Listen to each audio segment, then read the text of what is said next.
Selamat datang di tahun 2020 yang ternyata lebih berat ketimbang tahun 2019 atau 2018. Mengingat saat ini IHSG telah turun jauh lebih dalam bahkan dibandingkan dengan pada tahun 2018.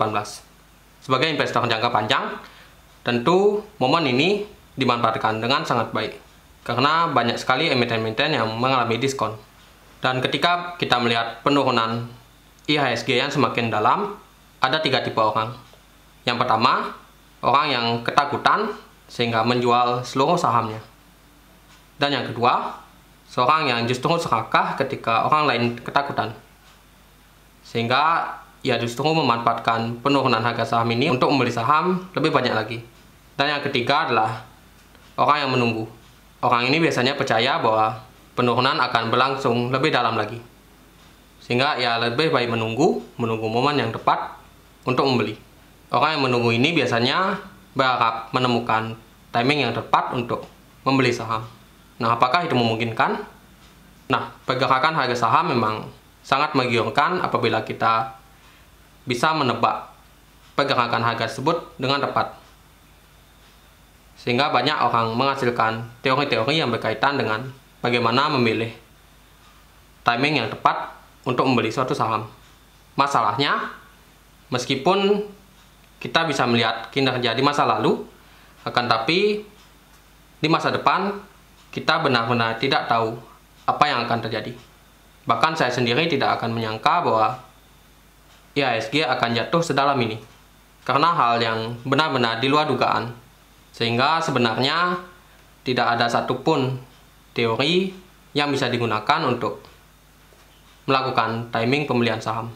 Tidak ada satu orang pun yang tahu titik terendah dari penurunan suatu saham, bahkan profesional sekalipun. Sehingga bisa dikatakan teknik untuk menemukan timing yang tepat merupakan hal yang mustahil dan cenderung menjadi judi. Karena biasanya orang-orang yang mencari timing tersebut akan mengira bahwa misalnya hari ini adalah titik terendah harga saham, dan ternyata setelah kita beli, harga sahamnya turun lebih dalam lagi. Orang tersebut kemudian panik karena prediksinya tidak tepat, kemudian menjualnya dan menunggu hingga penurunan harga tersebut terus berlangsung. Pada akhirnya orang tersebut akan mengalami banyak kerugian. Kerugian tersebut karena 2 hal. Yang pertama yaitu jeda antara kita membeli dan menjual. Ketika harga saham turun, maka kita akan merealisasikan capital loss. Dan yang kedua, terlalu sering menjual dan membeli saham, maka kita akan semakin banyak membayar fee ke sekuritas. Sehingga pada akhirnya, kalaupun pada akhirnya kita dapat membeli saham di waktu yang tepat, return-nya tidak akan tinggi karena sudah terpotong oleh kerugian dari 2 hal tadi.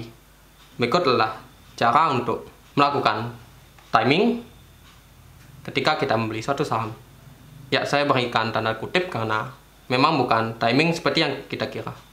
Di sini tujuan saya adalah bagaimana memilih saham supaya ketika kita membelinya, kita tidak perlu khawatir bahkan ketika harga saham tersebut turun jauh lebih dalam lagi. Dan saya mulai dari dividen. Saya anggap dividen sebagai alat yang paling ampuh untuk menentukan kapan waktunya kita harus membeli suatu emiten. Karena emiten sebagus apapun, seterkenal apapun, jika ternyata dividennya kecil, pasti akan jatuh juga. Saat ini sudah banyak terdapat emiten yang harganya jatuh dikarenakan dividennya terlalu kecil. Sebenarnya dari segi fundamental emiten tersebut baik-baik saja, dan bahkan dividen payout rasionya masih bisa dibilang rasional, atau bahkan ada yang membagikan semua laba bersihnya kepada pemegang saham. Hanya saja emiten tersebut terlalu overvalue, sehingga dividen yang diterima berbandingkan dengan harga sahamnya menjadi sangat kecil.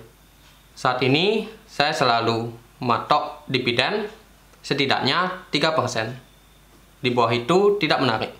Kenapa 3%? Karena rata-rata inflasi di Indonesia kurang lebih 3%. Jadi, kalaupun kita membeli saham tersebut, harga sahamnya terus mengalami penurunan, setidaknya kita bisa mendapatkan dividen yang setidaknya bisa menutup efek dari inflasi tersebut. Belum lagi jika kita tambah dengan averaging down. Karena ketika harga saham turun, maka dividen yield-nya akan meningkat. Sehingga jika kita lakukan averaging down, maka kemungkinan dividen yang didapat akan semakin besar di tahun-tahun berikutnya. Dan tentu saja ada beberapa hal yang harus diperhatikan sebelum kita memilih saham berdasarkan dividen. Yang pertama yaitu keberlanjutannya. Pastikan emiten tersebut memang benar-benar rutin memberikan dividen setiap tahun tanpa putus-putus. Dan bahkan lebih baik lagi jika dividennya terus mengalami pertumbuhan seiring dengan pertumbuhan laba bersihnya. Jadi setiap tahun dividen yang didapat akan semakin tinggi. Dan juga perhatikan dividen payout rasionya. Pastikan agak kurang lebih antara 30 hingga 60% dari laba bersih. Akan tapi di atas itu juga tidak masalah. Bahkan pada emiten yang 100% membagikan laba bersihnya kepada pemegang saham. Asalkan dividen payout rasio tersebut berkelanjutan, tidak berubah-ubah setiap tahunnya. Jika misalnya kita menemukan emiten dengan dividen payout rasio yang fluktuatif, maka kita harus memperkirakan berapa persen dividen yang didapat seandainya dividen payout rasionya sangat rendah. Misalnya ketika fluktuasi tersebut, dividen payout rasionya paling rendah 30%. Maka hitunglah dividen tersebut seandainya jika emiten tersebut membagikan dividen hanya 30% dari laba bersih. Kemudian baru kita perhatikan valuasinya.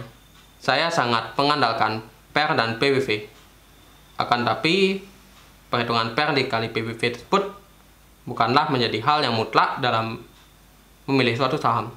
Saya memiliki banyak saham dalam portofolio saya yang PER dikali PBV-nya di atas 22,5. Akan tapi masih memberikan dividen di atas 3%. Hal tersebut mungkin bisa jadi karena PBV-nya tinggi akan tapi PER-nya rendah, ataupun PER-nya tinggi akan tapi dividen payout rasionya terbilang tinggi, mungkin sekitar 80 atau bahkan 100%. Kemudian saya perhatikan pertumbuhannya, terutama di bagian pendapatan, laba, dan neracanya. Saya ingin memastikan bahwa kinerjanya terus mengalami pertumbuhan, ataupun jika kinerjanya terus mendatar, mungkin karena emiten tersebut memang sudah mentok atau seperti apa, saya tetap kembali kepada dividen. Pastikan bahwa bahkan ketika kinerjanya tidak mengalami pertumbuhan, dividennya masih menarik. Saya memiliki beberapa emiten yang laba bersihnya tidak banyak berubah 10 tahun terakhir. Akan tapi masih memberikan dividen sekitar 5% setiap tahun. Apalagi saat ini harga sahamnya terus mengalami penurunan sehingga dividen yield-nya semakin tinggi. Kemudian kita lakukan analisa risiko agar saham yang kita pegang tidak malah bangkrut ketika kita pegang selamanya. Ada 3 macam risiko, yakni yang pertama yaitu rasio kepemilikan publiknya. Saya selalu memastikan bahwa rasio kepemilikan publiknya di atas 7,5%. Karena itu memang merupakan aturan dari pemerintah. Jika terlalu lama suatu emiten memiliki rasio kepemilikan publik di bawah 7,5%, emiten tersebut akan disuspensi. Saya melihat ada beberapa emiten yang disuspensi karena rasio kepemilikan publiknya di bawah 7,5%. Jadi saya selalu memastikan rasio tersebut. Kemudian yang kedua yaitu right issue. Saya selalu memastikan bahwa emiten tersebut tidak sering melakukan right issue. Karena right issue mengurangi kepemilikan kita terhadap emiten tersebut. Penjelasannya sedikit rumit, mungkin akan saya jelaskan di video berikutnya. Tapi yang pasti, right issue kurang disukai oleh investor. Kemudian yang ketiga yaitu rasio likuiditasnya, terutama rasio liabilitas jangka panjang berbanding dengan ekuitasnya. Saya selalu memastikan rasio tersebut di bawah 50%. Karena jika di atas itu, apalagi jika liabilitas jangka panjangnya sebagian besar terdiri dari utang bank jangka panjang dan utang obligasi jangka panjang, maka sangat berisiko gagal bayar. Banyak emiten yang disuspensi karena gagal bayar, terutama gagal bayar kewajiban jangka panjangnya tersebut. Sehingga saya selalu memastikan rasio tersebut di bawah 50%. Dan yang terakhir, ketika saya membeli suatu saham, saya selalu melakukan diversifikasi. Saya tidak membeli emiten dengan total nilai belinya lebih dari 3% dari total portofolio saya. Sehingga minimal saya harus memiliki 33 emiten. Kenapa demikian? Karena tidak ada ruginya melakukan diversifikasi. Yang ada justru keuntungan. Keuntungan tersebut yakni keamanan dari portofolio kita. Jika misalnya kita memiliki 50 emiten yang dividen yieldnya bervariasi antara 3-7%, maka bisa dipastikan rata-rata dividen yang kita dapat lebih tinggi dari 3% tersebut. Dan bahkan kalaupun misalnya satu emiten yang saya miliki mengalami pilot atau bangkrut, jika misalnya saya memiliki portofolio 100 juta rupiah dan memiliki 50 emiten dan satunya mengalami kebangkrutan, maka saya hanya merugi 2 juta rupiah. Atau jika saya persenkan hanya 2%. Dan bahkan saya yakin hal tersebut sangat jarang terjadi karena saya telah memilih emiten dengan mempertimbangkan 3 risiko yang saya katakan sebelumnya. Dan juga selain diversifikasi terhadap emiten, saya juga melakukan diversifikasi terhadap sektor-sektor saham yang berbeda.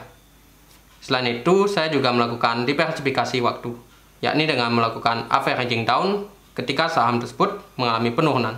Tentunya dengan melakukan analisa di harga saham tersebut. Jika misalnya di harga tersebut emiten tersebut tidak menarik, maka saya tidak melakukan averaging down dan mengalokasikan dananya ke emiten lain. Sehingga pada dasarnya saya senantiasa melakukan rebalancing saham saya. Jadi saya tidak perlu melakukan rebalancing setiap tahun dengan cara menjual saham yang berlebih. Sebagai tambahan, di pojok kanan atas ada link menuju video yang mana di sana saya membagikan file Excel analisa saham secara gratis. Jadi diharapkan kita semua bisa melakukan analisa fundamental sendiri dengan memanfaatkan segala data yang ada. Dan juga di Instagram saya sering membagikan emiten-emiten yang kiranya menarik untuk dianalisa. Jadi Anda tidak perlu melakukan pengecekan terhadap seluruh emiten di Bursa Efek Indonesia satu persatu. Linknya ada di deskripsi. Baik, sekian video dari saya mengenai bagaimana cara melakukan timing saham. Semoga bermanfaat dan sampai jumpa di video berikutnya.